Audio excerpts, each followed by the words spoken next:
Want to save time, money, and your sanity while planning your wedding? Subscribe to Wedding Planning Podcast Premium on Apple Podcasts for early ad-free access to all weekly episodes. Plus, an exclusive bonus series that outlines exactly how to use ChatGPT to your advantage with dedicated meetings for customizing your budget, finding the perfect venue, hiring your vendors, and so much more. Save hours of time, avoid tons of wedding overwhelm, and make confident decisions faster. Subscribe now on Apple Podcasts and start planning with clarity.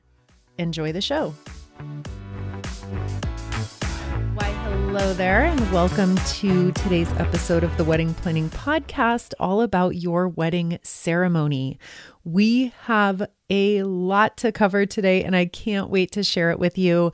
And quickly before we dive in, I just want to say thank you for including me in your wedding plans and in your engagement. I know this is an incredibly special time in your lives, and I want you to know that it's a huge honor that you have included me in such a special time. So thank you very much for being here. Let's dive into today's wedding planning workshop and let's talk about some zero stress, zero guesswork ways to design an unforgettable wedding ceremony.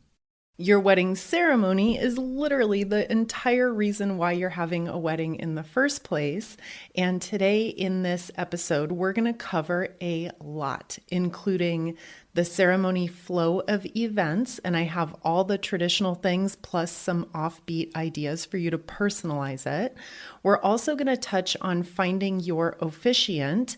We're going to talk about writing your wedding vows, whether you choose to write them yourself or go totally traditional. We've got some options for both.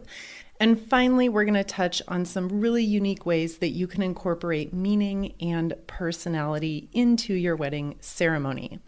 Now, a well-crafted ceremony will perfectly express your relationship as a couple.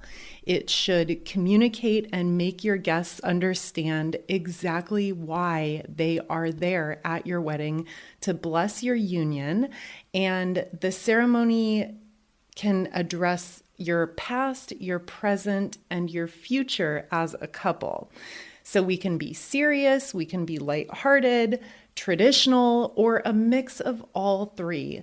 Your ceremony definitely does not have to follow any script, and you are 1000% free to personalize this portion of your day in any way that you'd like. So to start today's meeting, let's talk about the flow of events for your ceremony. Now, this is meant to be a very general overview of a traditional ceremony flow. So please use your imagination in creating a ceremony that expresses your personalities and your unique relationship. So this conversation on the typical flow of events is to be used as a guideline, or you can completely go off the beaten path and create your own from start to finish, or of course a mix of the two. Traditionally, a wedding ceremony opens with the processional, which is when the couple and their wedding party enters the ceremony space.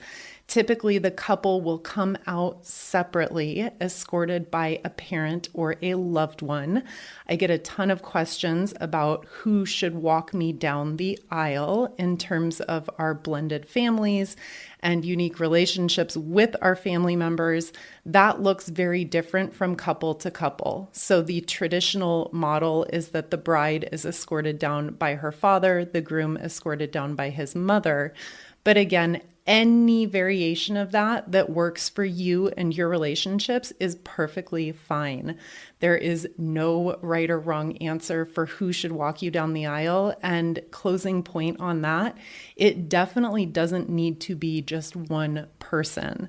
So for example, if your father and your stepfather have played equally meaningful roles throughout your life and throughout your growing up, then in my book, it is perfectly acceptable to have both of them walk you down the aisle.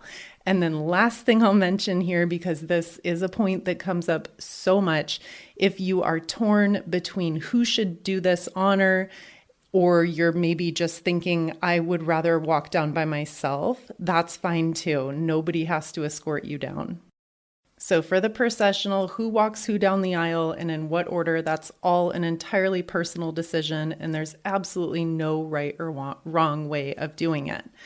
After the processional, when everyone is in their places, an officiant or a celebrant, as this is sometimes called, will narrate the flow of ceremony events, and this can include readings, various traditional displays of unity or commitment, and then an exchange of your vows and rings. After that's all over, the officiant will sanction your marriage by saying some variation of, "I now pronounce you married," followed by your first kiss. And then finally, to wrap this all up in a traditional ceremony flow, the recessional is where everyone files out and then heads off to celebrate at a reception. At some point, you and your partner will sign your marriage licenses with your officiant and witnesses of your choosing.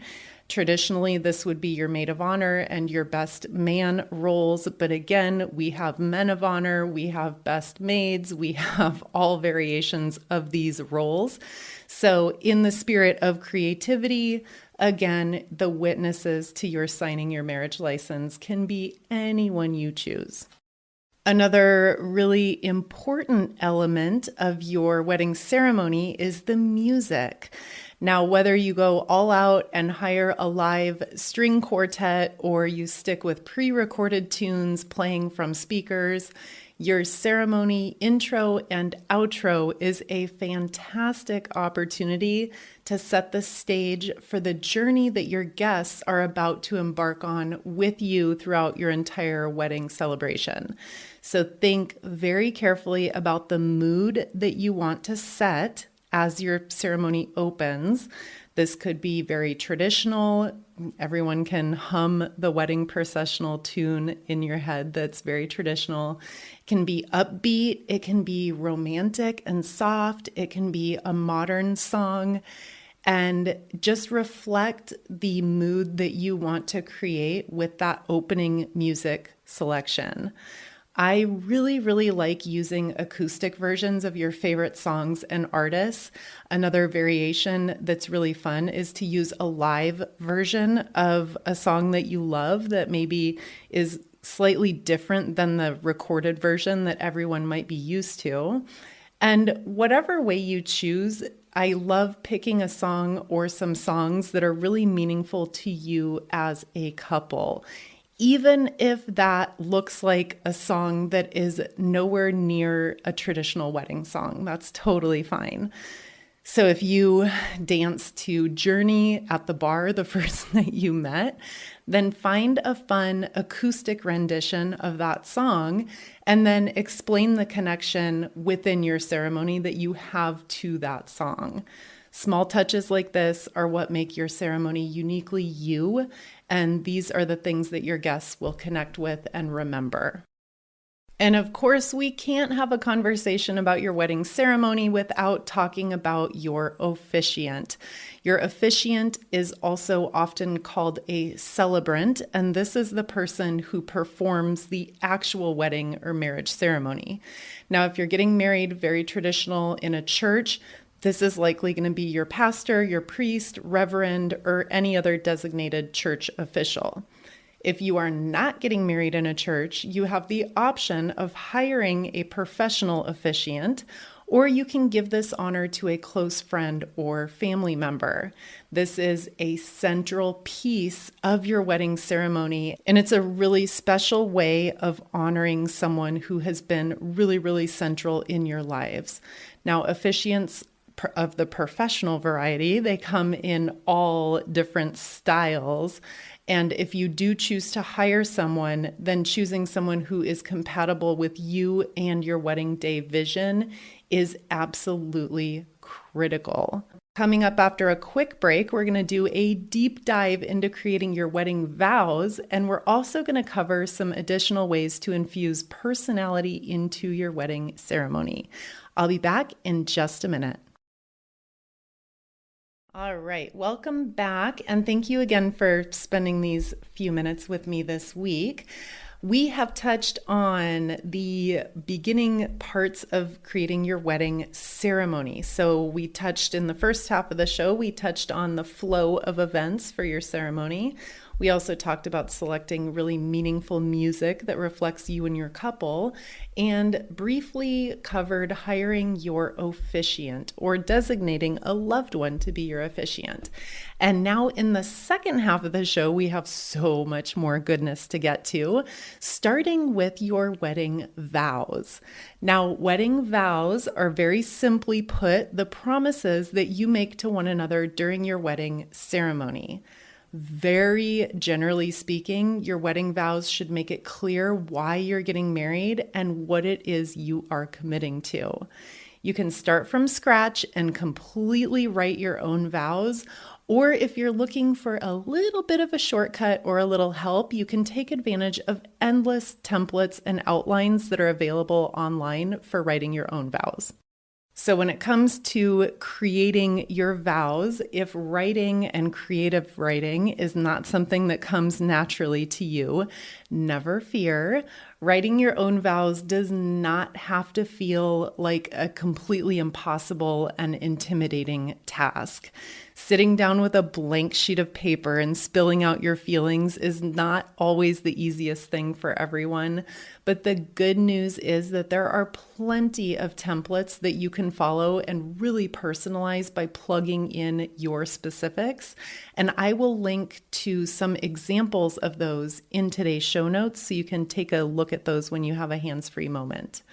Now, if you're on board with this and you do want to write your own vows, let's go through a mini checklist of points that you and your partner can follow so that this project is a stress-free success. First of all, it is critical that you have a really candid conversation with your partner and the two of you get on the same page with this project. To pull off writing and reciting your own vows, you both need to be excited and willing to participate. Your wedding ceremony is going to come off really awkwardly to your guests if one of you writes vows in your own voice and the other uses an online template of very generic language. That's going to be clearly evident to everyone watching. The second thing that the two of you want to agree on is a general, not precise, but a general structure, length, and tone. So what I mean by this is, do you want your vows to be serious? Do you want them to be funny and include lots of inside jokes? Do you want the overall mood to be lighthearted? Take some time and really think about that, because if one of you is speaking in a very serious way and the other one of you is telling jokes and making light of the situation, again, it's going to come off as very awkward and your guests are going to pick up on that immediately. And then equally important to the tone is the length. So if you are carrying on for 8 minutes and your partner reads off something in 30 seconds, that's going to be a little bit odd. So really, really important here that you're on the same page. I don't want you being lighthearted and telling borderline inappropriate jokes about your future sex life and who's responsible for cleaning and doing the grocery shopping, and then your partner being completely 100% serious. This is going to create a very awkward dynamic and your guests are going to be cringing in their seats. And then my third recommendation for writing your own vows is to agree on a deadline so that no one is scrambling the morning of the wedding with that dreaded blank sheet of paper. Make it a point to hold each other accountable to having your vows done and practiced. Yes, done and practiced in the weeks before the wedding so that this doesn't become a last-minute stress point for either of you. I have seen way too many couples shove off this task until the bitter end and staying up until 3 o'clock in the morning, agonizing the night before your wedding, trying to create your wedding vows is not going to serve anyone.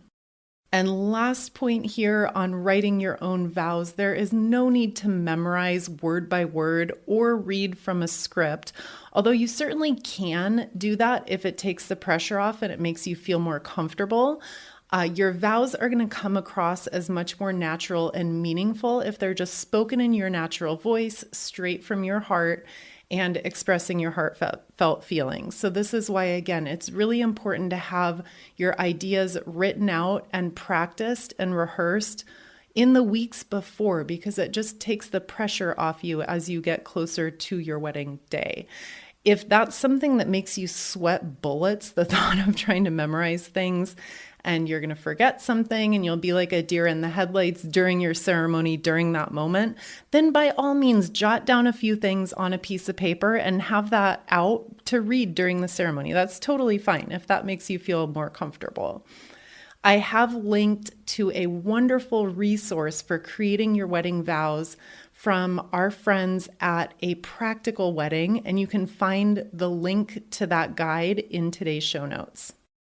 And you did it. After your vows, you'll likely have your first kiss, you'll be officially pronounced married, and then the recessional is where your wedding party and all your guests file out to go celebrate. And that brings us to some miscellaneous ceremony components. So we've run through all the basics, and there are, good news, lots of additional ways that you can incorporate a ton of meaning and unique personality into your wedding ceremony. So here are some of the ways that you can really customize this experience. And the first one is through readings. And when I think of traditional wedding ceremony readings, I think of Bible verses. Maybe you have seen a number of creative things done here, but the point being, it does not need to be a verse from the Bible. Of course, if you're not getting married in a church and you're doing a totally non-religious ceremony, there are tons of things that you can plug into this slot. You could ask a close friend or a family member to read any poem that has a lot of meaning for you, a letter, maybe a letter to or from your partner throughout your relationship, or any other meaningful message that is meaningful to the two of you. The reading is a wonderful way to include your loved ones in your wedding ceremony, even though they might not be official members of the wedding party. I have couples ask all the time, we're having trouble choosing our wedding party and we feel badly for leaving someone out. How can we still include them in our wedding in a meaningful way? And having them be the designated person to share a reading during your ceremony is the perfect way of doing that. My husband, John, and I did a spin on this, and we asked our mom and dad, our parents, both separately, to write letters to us discussing their reflections of marriage. Both of our parents, well, as I'm recording this, my parents have been married for over 50 years. At the time we got married, it was 40-ish years. So they have both sets of our parents have been married for a really long time. So we wanted them to share with us the things that they have learned throughout the course of their marriage. And then we had his brother and my sister, we had planned on having them read those letters out loud during our ceremony, kind of as a fill-in for the reading portion. And very long story that, it applies to the situation because this is what actually happened. Our officiant forgot to include that portion in our ceremony, which at the time was a letdown. It didn't ruin the entire day or anything, but unfortunately he forgot to have that moment plugged into his script as he was going through the flow of events, as we shall say. And we ended up having those readings happen during our reception as everyone was seated for dinner. So it worked out fine in the end, although again, I do wish it had happened during the ceremony as we intended, but that's an idea, just an idea. There are a million ways you can do that reading during your ceremony. And of course, I'll mention it, you don't need to do any readings at all. Totally optional component, but a really nice way to personalize things. And then another component of your ceremony, if you want, you don't have to do any of this, but a popular component is some sort of unity celebration. So you might have seen this done with candles, with sand, water, wishing stones, dream catchers.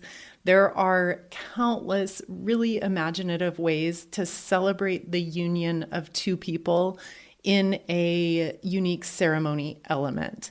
I have a fun blog post with lots of pictures of creative unity ceremony ideas, and you can find that by visiting weddingplanningpodcast.co/unity.